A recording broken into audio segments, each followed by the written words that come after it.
আজকে আমি একটি গল্প বলবো, তার নাম হলো ভূতেদের কুয়ো। অনেকদিন আগে একটা মিঠু নামে একটা মহিলা থাকতো। সে খুবই কিপটে এবং খুবই লোভী একটি মহিলা ছিল। তার একটি চাকর ছিল।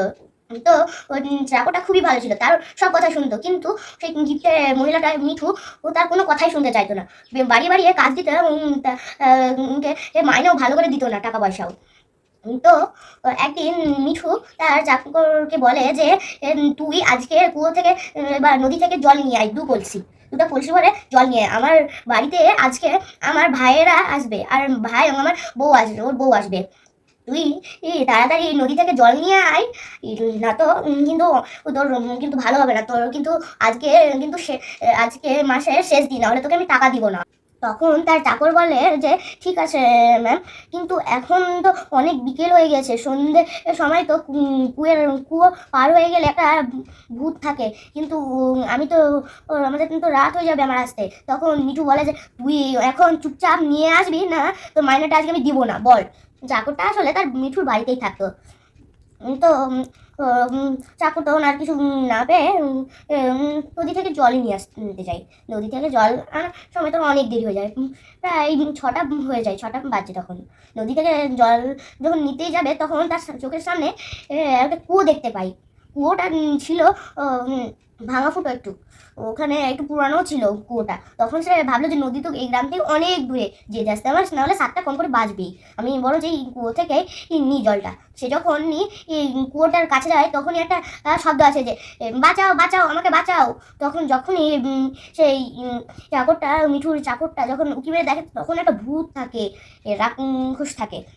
রাক্ষসনী তার গলায় টিপে ধরে এবং বলে যে তোকে আমি আজ ছাড়বো না, আর তাকে কুয়োর মধ্যে নিয়ে চলে নিয়ে আসে। তো তখন মিঠুর চাকরটা বলে যে না না, আমাকে ছেড়ে দাও ছেড়ে দাও, আমি তোমার তো কিছু করিনি, আমাকে ছেড়ে দাও। তখন সেই ভূতটা বলে যে আমি তোমাকে এইভাবে ছাড়বো না, আমি এখন যা ইচ্ছা তা করবো, এতদিন পর আমি একটা মানুষকে পেলাম, তাহলে আমি এমনি এমনি তোমাকে ছেড়ে দেবো নাকি। এই এই- এই কথাটা বলেই এই ভূতটা তার শরীরের ভিতরে ঢুকে যায় এবং তাকে নিজে বশে করে নেয়। ভূতটা তখন তাকে দিয়ে যা ইচ্ছা তা করায়, তাকে কুয়ো থেকে উঠে আনায়। তখনই সেই চাকরের রূপে সেই রাক্ষসটা রং তো ছিল নীল গায়ের রং, তো সে চাকরের গায়ের রংটার রূপ ধারণ করে নেয়, আর দু কলসি খালি নিয়ে বাড়ি ফেরে তাড়াতাড়ি।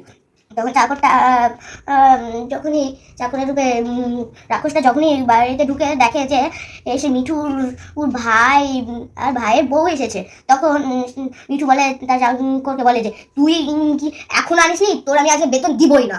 তখন মিঠুর মিঠুর চাকরের রূপে রাক্ষসটা দুটো কলসি নিজের মাথা থেকে ফেলে দেয় এবং বলে যে যাবো না, তুই গিয়ে আন না, আর তুই রান্না কর না, এরকম করে তুই তুই বলে তার সঙ্গে কথা বলে। তখন মিঠু বলে বারে তো, তো দেখছি এখন তুই তুই বলারও সাহস বেড়ে গেছে, দাঁড়া তবে রে।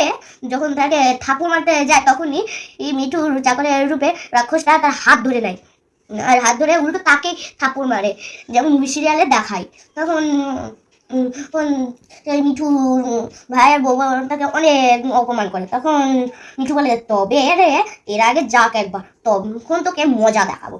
তখন যখন এইসব কথা যখন শুনে তার ভাইয়ের বউ, তখন তারা আরো মিঠুকে বাজে বাজে কথা বলে যে তার এমন চাকর তাকে বলছে। তখন তার ভাই এই আছে আর চাকরটাকে বলে যে তবে রে, তোকে আমি শিক্ষা দেবো। যখন তাকে থাপ্পড় মারতে যায়, তখন মিঠু চাকরের রাক্ষসটা তার হাত ধরে হাতে কামড় দেয়, এমন কামড় দেয় যে রক্তই বার হয়ে যায়। তখন বলে যে এমা, এটা মনে হচ্ছে রাক্ষসী, একে ভাগো এখান থেকে, ভাগাও। তখন রাক্ষসের রূপে সেই মানে ঘরটার রূপে রাক্ষসটা তখন কিছু না বলে ওই মিঠুর চাকরের ঘরে চলে যায় ঘুমাতে। আর যখনই রাত 3টা বাজে, তখনই সে উঠে এসে প্রথমে মিঠুর ভাইয়ের পা কামড়ে দেয়। তখন তার এমন যদি চিৎকার করে যে মিঠু আর মিঠুর ভাইয়ের বউ জেগে যায়, এবং সেই কোনো রকম করে মিঠুর চাকর রূপে রাক্ষসটাকে ধরে ফেলে।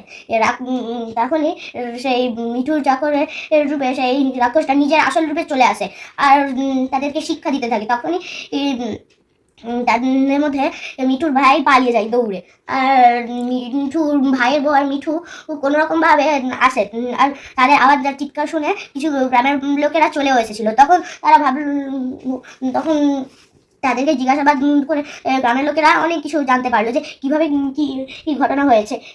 এইভাবেই তারা অনেকক্ষণ ধরে কথা বলতে থাকে। তারপর তারা একটা মিঠুর ভাইটা বলে ওঠে যে চলো আমরা ওই কুয়োর মধ্যে থাকা ওই রাক্ষসটার বাড়ি দিয়ে চলি। তখন তারা যেতে থাকে।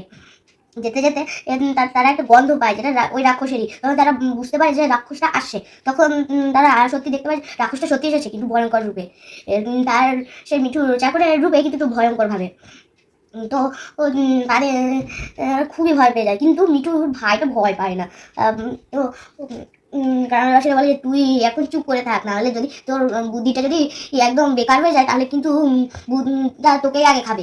তখন ভূতটাকে মিঠুর ভাই বলে যে ভূতনি তোকে আজকে আমি পুড়িয়েই ছাড়বো। তখন ভূত বলে কিভাবে, কিন্তু আমি তো সবার আগে তোকেই খাবো, তাহলে কিভাবে আমাকে পুড়িয়ে মারবি? তখন সেই মিঠুর ভাইটা হাতে একটা মশাল আগুন ধরিয়ে সে কুয়োটার ভিতরে ফেলে দেয়, আর কুয়োটা আগুনে পুঁতে থাকে, আর বলে যে তুই এর কাজটা করলি। তবে রে যখন ভূতটা তাকে মারতেই যাবে তখনই ভূতটা নিজেও পুড়ে যায়, আর মিঠুর জাকানির রূপে মিঠুর জাকানি যেমনটা ছিল তেমনভাবে চলে আসে। আর তার উপর থেকে সেই ভূতের প্রভাবটাও কেটে যায়।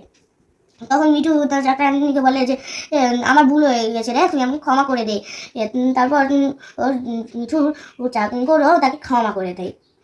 আসলে ভূতের শক্তি কুয়োর মধ্যে ছিল, তাই তার মিঠুর ভাই বুদ্ধি করে একটা মশাল নিয়ে আগুন জ্বালিয়ে ফেলেছিল ওখানে। তাই ভূত ওটা প্রভাবে পুড়ে নিজেই মারা গেছে।